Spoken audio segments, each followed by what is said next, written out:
Hi, I'm Bob Gray. We're here at the United Methodist Church in Sturgeon Bay on Michigan Street. It's Wednesday, the last Wednesday of the month of January, and that means something very important.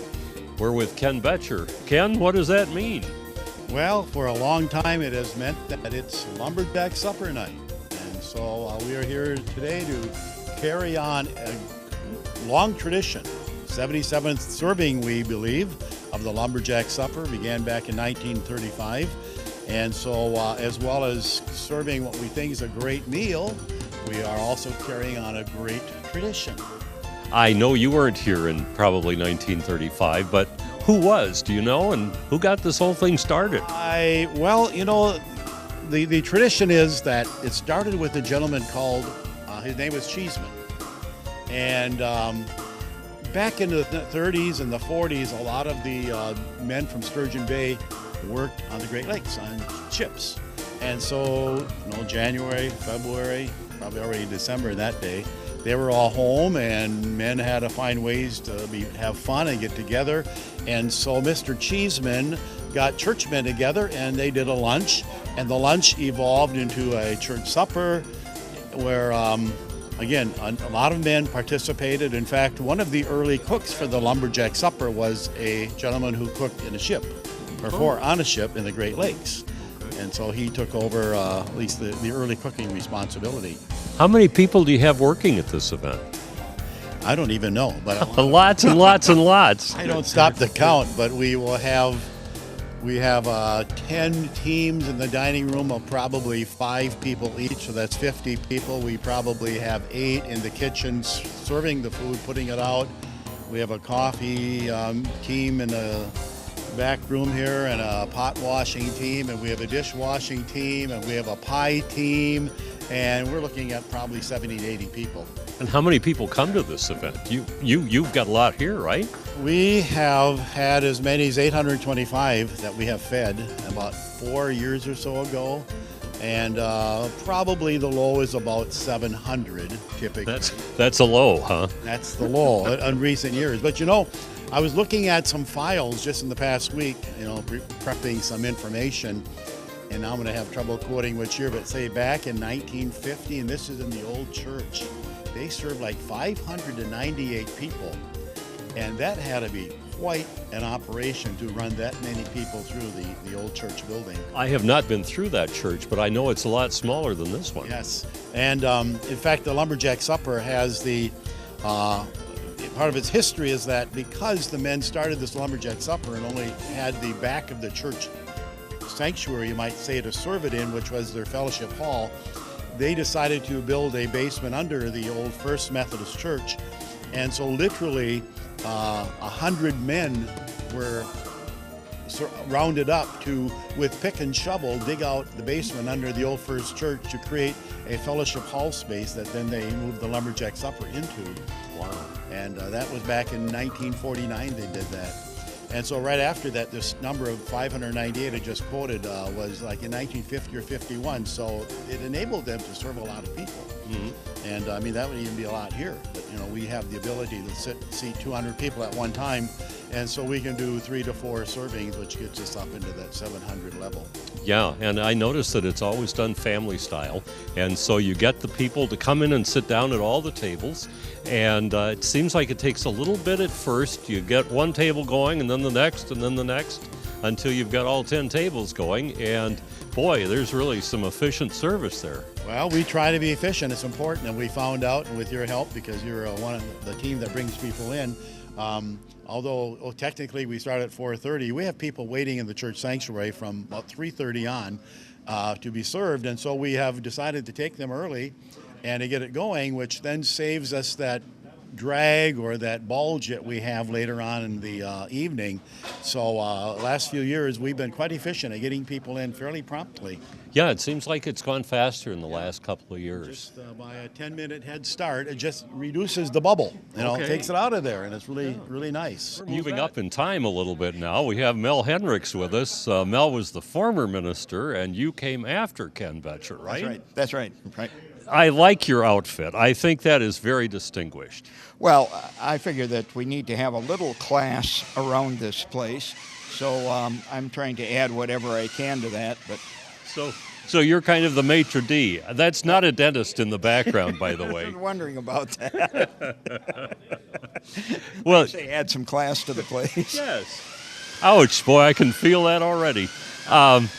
Now, Mel, you're pretty much responsible for seating people at all these tables around here. How do you manage to do all that? Well, I work cooperatively with Joe Mitchell. He's at the table where the folks come in, and we have a system of hand signals that basically are how many places there are available at a table. And I give him that signal of how many people he can send down to me, and then he simply asks the people to go where I am so that we can get them seated at the right table. And most of them follow his directions, or do they? Yes, unless, of course, they find someone that they know in the meantime, and then... Okay. Boy, that's going to blow us away, I think. Yeah, I say we need some class around here. Yes. We're talking now to Josh Van Lieshout. And Josh, you have the very distinguished honor of being in charge of the pies. I do, and quite frankly, I don't know what I did to deserve that honor, but I think it's the best place to work for the Lumberjack dinner. Well, that's great. There's a show on TV, of course, the Cake Boss. And have you ever considered yourself as the pie boss? No, not really. I have to defer to Mark Holy for that. Unfortunately, Mark is out of town this week working, but he is the pie czar. And Mark left very specific and very detailed instructions as to how to conduct the pie room. So I'm really just a tool of Mark tonight. I see. Can you give us some of that secret information? Oh, well, gosh, it starts with this. If anybody sees a lemon meringue, you hold that aside for the workers at the end of the meal. Quality is important, but you should have to cut every pie into 8 pieces. Okay.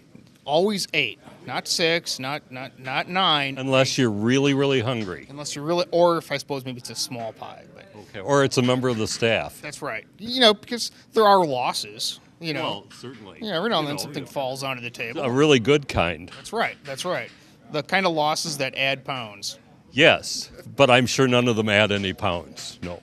It's hot back there, so you keep moving. You got to hustle. There's a lot of folks to serve, and nothing sticks around too long. Sure. Well, I remember many years ago working, at this event, and the guys back there. You're right about the lemon meringue pies because they really protect those back there. I remember trying to get one time, and I just about got my arm cut off. That's right. Well, that's exactly. In fact, I've already had a few folks ask, "Has anybody brought the lemon meringue yet?" And no, it's kind of the mystery pie maker. We don't know who makes it. It just shows up every year, and That's good. It is. What kind of pies do you have there? Besides, of course, the famous lemon meringue. Coveted. We have cherry, of course, apple, Dutch apple crumb, and then of course the pumpkin.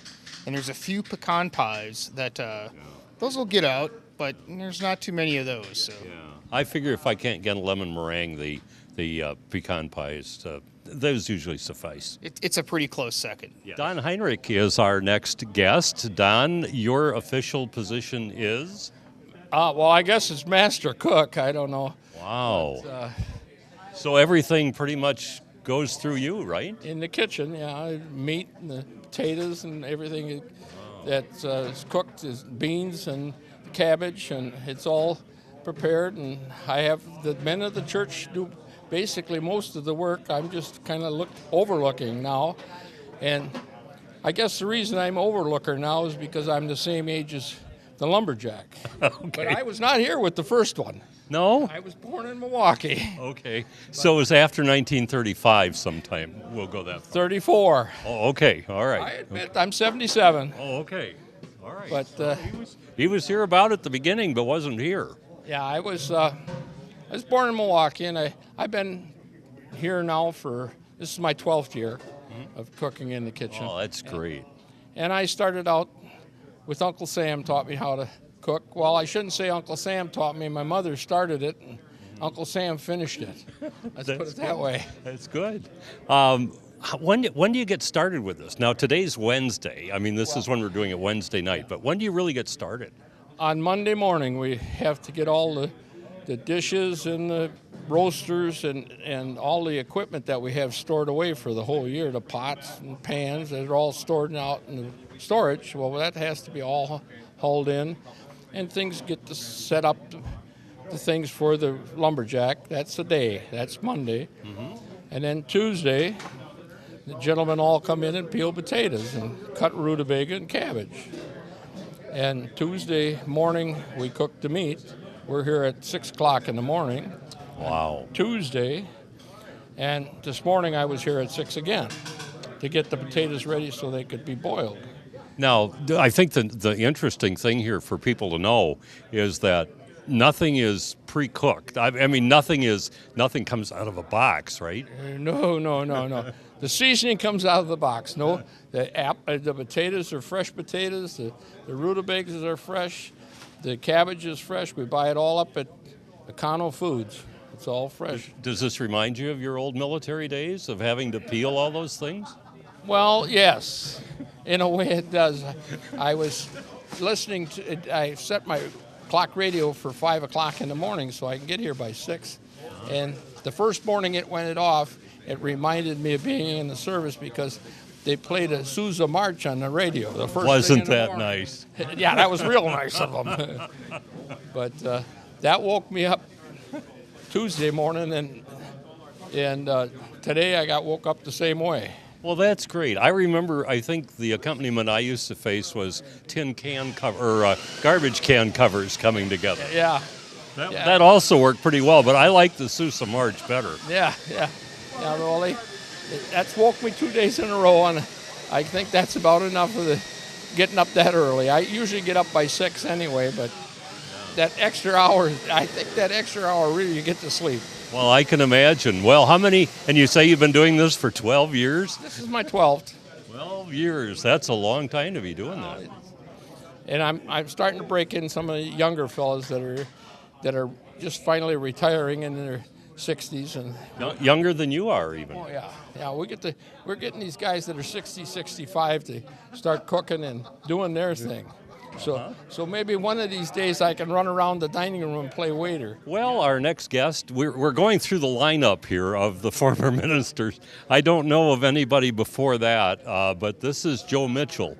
And Joe is our current minister, and he always comes to church every Sunday, just about like this, in his lumberjack outfit.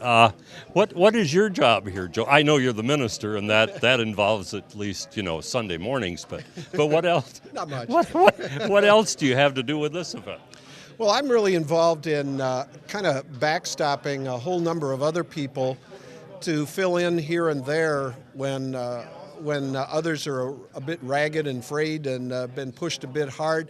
That I try to be here, help with the potato peeling and rutabaga peeling, and help with setting the meat on and getting that ready and on the pots on Tuesday morning, and then taking it off and cutting up potatoes on Wednesday morning, and wherever they need somebody with a dull mind and a strong back, that's my job description here. That's great. I understand now. Now you've been here 2 or 3 years? Yeah, 2.5 years. Yeah. Okay, and have you learned a whole lot in the mean? I mean, when you first started, was it pretty tough on you, and then you're starting to get it down pretty good now? Well, this is something that the people that have been doing this for now 75 plus years, they're a real good group of guys, and they really have a sense of trying to bring people along to nurture them along and help them learn the roles and how to do things, because there's a whole lot of experience after this many years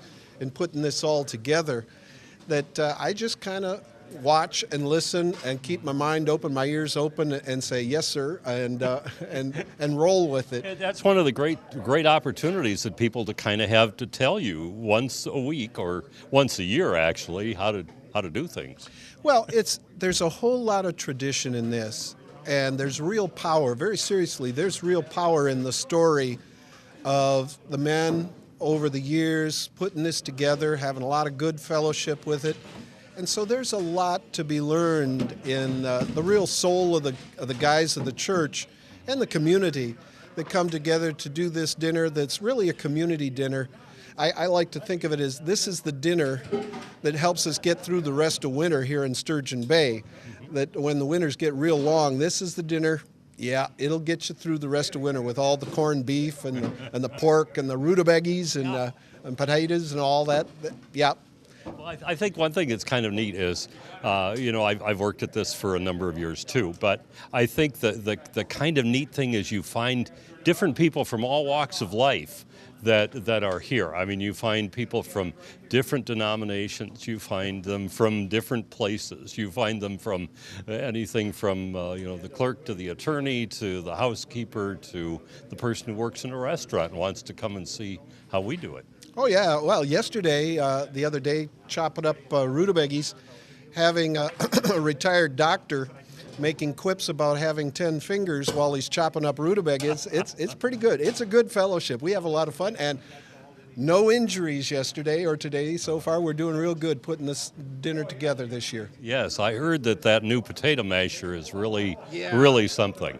That is one of the real joys of this.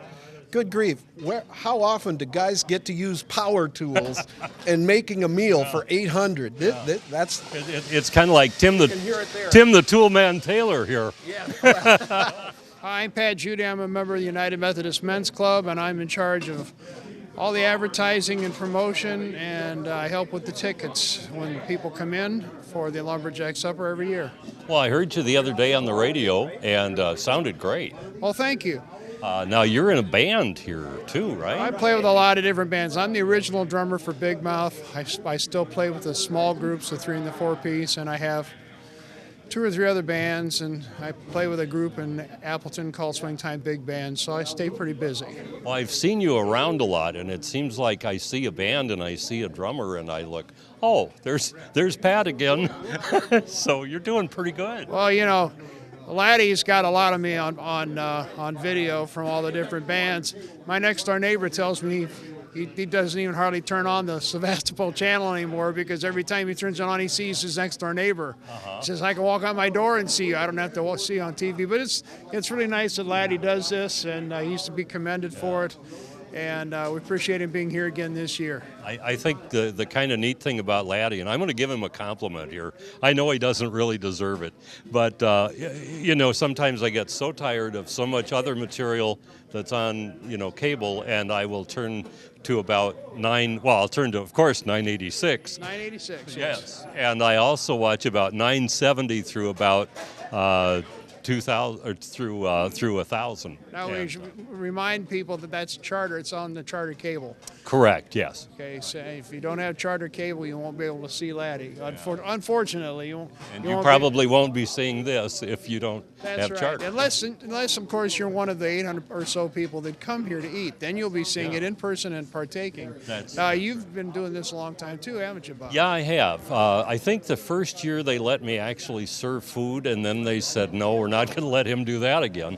So after that, pretty much, what I ended up doing was just taking the tickets and calling the numbers. Well, I'll tell you, that's an important thing because the people sit in the sanctuary waiting to hear those numbers. When they come in, they give us their tickets at the table, and we give them a number. And then they wait to hear their number called by you, through the PA system in the sanctuary, and that's how they know when to come in. Hopefully they hear me. In a lot of cases they go, I can't hear the numbers. Oh, believe me, since we've got the new PA system and when we redid the sanctuary, they hear you very well. It has made a difference. That radio voice is, a couple of radio voice guys, we get our point across. Well, we're certainly made, or at least I know I'm made for radio and certainly not television. Well, so. I don't know. You looked a little taller on the radio. Yeah, I do. Yeah, people always figure maybe I'm a little bigger than I really am. And I really mean this. Thank you, Laddie Chapman, and everybody enjoy.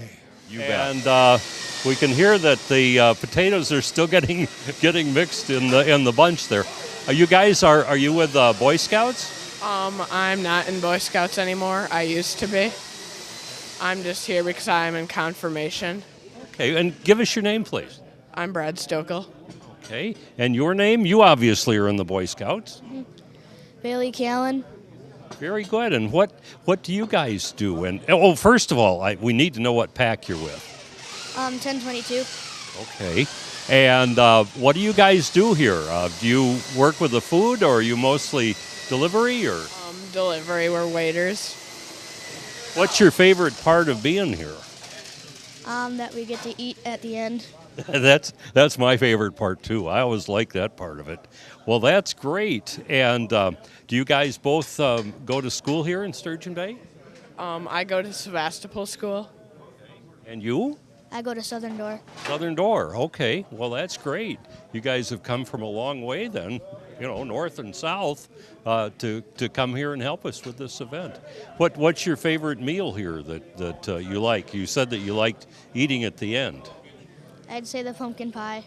Yeah, I think you're right. Those are very good. Jerry Krause is not a minister. He's one of the few that has not been a minister here at the United Methodist Church. But Jerry, I understand you have been a minister at a number of churches. Oh, I did 40 years like that. The last area was in the Beloit and Rockford area, where we were for 20 years. So, yes, I have that kind of experience. But this is the biggest dinner that I've ever seen put on by any of the churches. So it's a big event for this group. Well, that's great. What's your job here? Well, I peeled rutabagas the other day, and now I'm here to wait on table. Okay. Well, we thank you very much for your assistance. And have you seen this event grow over the years? It's a great event, and it keeps on growing, and ticket sales are very important. Robert Fink, sitting over there, is the head of the ticket sales. You might want to talk to him. Okay, that sounds like a good plan. Jerry, thank you so very much. Robert Fink is our next guest here. Robert, I understand you have the all-important job of selling the tickets. Well, I do, but I get a lot of assistance from a lot of experienced people. Goes back decades. But I do number, all 800 of them. And it's a fun job. Mm-hmm. That's a lot. Are a lot of them sold at the door, or how do you distribute them? Well, most of them are sold ahead of time, because that's a big deal. You get them for $13. That's a lucky price instead of 14 at the door. The lucky 13. Yeah, Okay. Yeah. And some are sold at the door, and we have some real pros who have handled that for many, many years. Yeah. But my more important job is to head up the enterprise to the left. I don't know if he... yeah. I don't know if we can get over there. Maybe we can, and he can see what it says. Actually, I picked up a few years ago handling the so-called plate scraping. And it just ground on me to be called a plate scraper. So I thought we can do better than this. So we organized, and our operation is Post-Event Sanitation Reclamation Enterprises. Does it shorten up to anything, or is it just the RSRE? No, well, you're going to have to. Anyway. For the short ones, though, we have many degrees. The three of us, we have multiple degrees, and we just chose to list a few.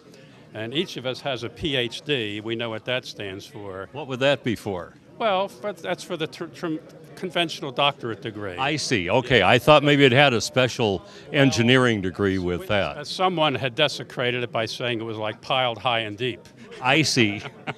That seemed a little more appropriate maybe, but I didn't know.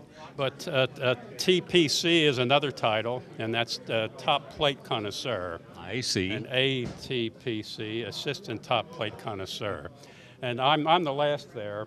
And my last title is TPSH. And that would I don't. The plate stops here. Oh, sounds like someplace Harry Truman might enjoy. This is Joe Jarash, and he's the founder of the Polar Bear Swim, and boy, you've that thing is famous now. I just thought it was probably you, but.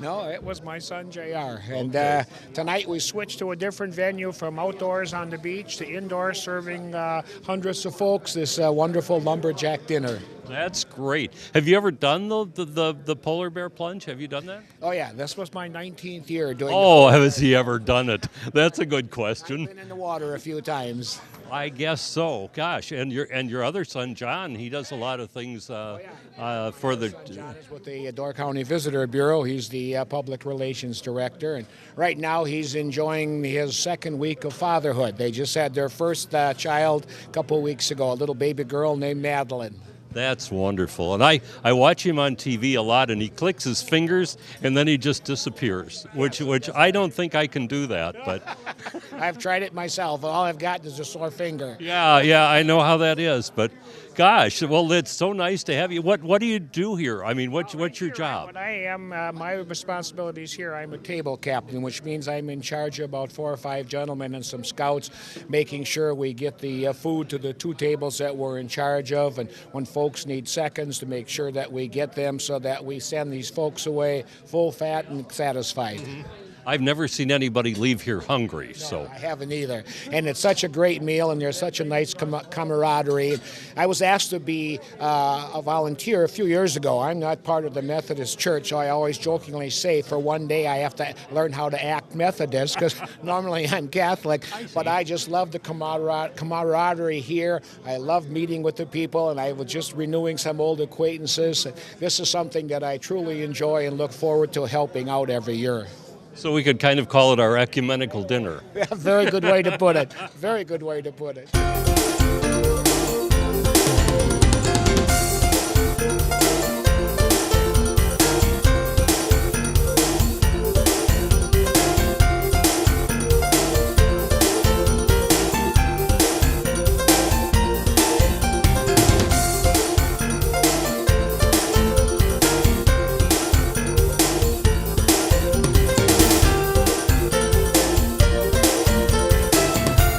Dennis Connolly taking over from previous interviewers at this wonderful lumberjack dinner. We're at the United Methodist Church here in Sturgeon Bay off of Michigan Avenue. Wonderful facility, great enthusiastic crew, and we're with Bob Gray. Bob, how's it going tonight? Well, we're just about ready to get started at this, and what we do is we use this microphone here, and we just call numbers when we're Which end do you talk into on that this one? End here, I think, Yeah, but I'm not sure. Yeah. I'm pretty sure. So, Bob, tell me, unless this has already been discussed, the history of this event. How long has it been going on, and what prompted its beginning? We kind of did cover some of that, but I'll see how good my memory is. I believe it was about 76 years ago, and my goodness. So it's been a long time. It started, as they said, the Cheeseman Lunch, which there was a Mr. Cheeseman who started this whole event as a lunch event. It was in about 1935, and it went from there. It grew from being at a smaller church, the Methodist Church, to where we are today, which is a much bigger event. So was the concept being in 1935 to help implement or complement the diets of the local people, or was it merely a nice convivial community sort of gathering situation? Was it to reward particular people, to help them eat, or merely a fun event? I think it was mostly a fun event. That was really what they were trying to do with it. It was a time when the ship people who were on the ships had nothing much to do in the wintertime. Everything would be pretty much frozen up in January. So it gave them an opportunity all to get together. There, we've left this over. Sometimes people don't make it. You know, the real lumberjacks ate a lot of beans and pork side, I think, mostly, and whatever they killed with their felled trees. How did it evolve into such an elaborate menu? Well, I think it just kind of grew, I guess. We still are doing a lot with the beans, and we have lots of potatoes and gravy and rutabaga and all those kinds of things. The pork is still big. The state of Wisconsin is known as a cheese state, but is it true that Sturgeon Bay is known as the rutabaga capital of the cheese state? It may be. It could be one of the counties. Well, at least tonight. Rutabaga County. Yes, good. Number 1 through number 30. Please report to the dining area. Thank you. So, Bob, do you ever call bingo too? No. And we're here at the pie window with 2 of the Scouts, the Boy Scouts. Are you part of the troop sponsored by United Methodist? Yes. Yes is a good answer. Your first name? Bailey Camp. Bailey, and yours? Nate.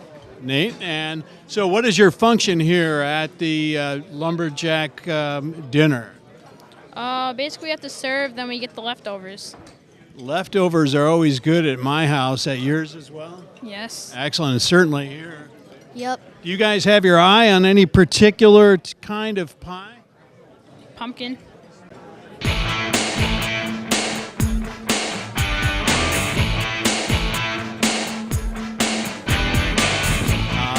Ma'am, how have you enjoyed tonight's dinner?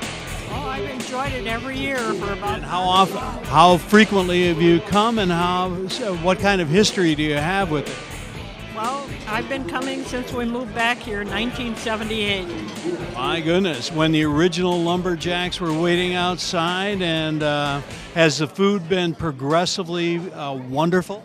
Oh, absolutely. And, looks like you're a good member of the Clean Plate Club, as my mother used to call it. We brought our appetite. Wonderful. I'm glad you did.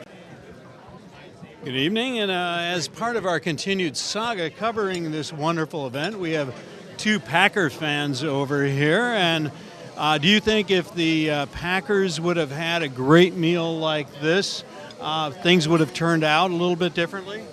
Yeah, they could have showed up for the game. If they showed up for the game with their bellies too full of good food, that may have even slowed them down further. Right. Yeah. Is this your very first Lumberjack dinner? Yes. Yes. And what do you think of it so far? It's amazing. What is amazing about it? I see you're cleaning your plate well. There are some beans left, a little rutabaga. Is this your first time initiated in rutabaga? No. No. Well, that's good. You're a very versatile eater. So what is your first name? Emma. Emma. Emma is a very good name. And what is your job here tonight, Emma? Helping my mom. Your mom needs a lot of help, and I'm glad you're helping her. What exactly are you doing to help her? Whatever she asks? Yeah. Excellent. And so have you ever worked at a big party like this before? No. No, it's really good that you're here, Emma, and I hope you're enjoying the company of all these really nice people. I enjoy it a lot. That's it. And here we are with one of the other helpers at this fine dinner. Your name, sir? Steve. No. Steve, and I see you're well uniformed tonight, and I understand there's some real significance to your uniform and your involvement with the Scouts. Yes. Yes, and that might be? Well, I was the past Scoutmaster, and I've been to the National Jamboree. And where was that? Transportation in Virginia. Excellent, excellent.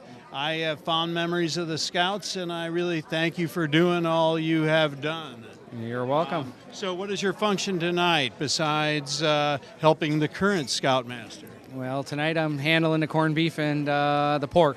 All right, so how are you handling it, Steve? Well, I'm picking up, getting a setup, setting the tables up, and when they need a refill, I refill it or return it, and I return it. And it looks like all the would-be lumberjacks are enjoying the full medley of fine foods. This is my 7th year of doing this now, and yeah, I've seen a lot of familiar faces through the years. Excellent, and they're happy to see yours, so thanks lots. Barb, how many lumberjack dinners have you come to? Oh, at least 6. 6, and do you look forward to them every year as the winter hits? Definitely. Besides snowmen and winter carnival and Christmas. Then there's a lumberjack dinner. All right. It falls right in there.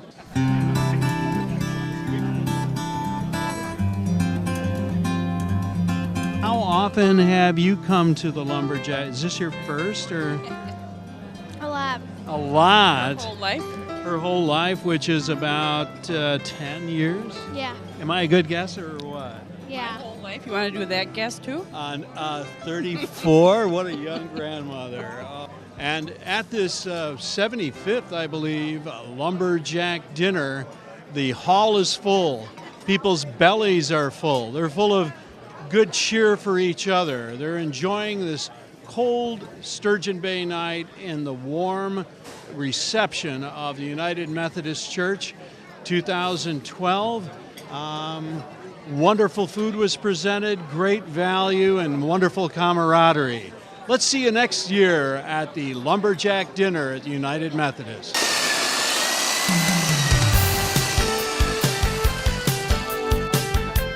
Corned beef, cabbage, roast pork, rutabagas, mashed potatoes, baked beans, and gravy will come out of the window.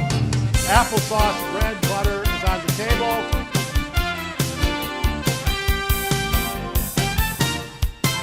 Oh, and there's pie.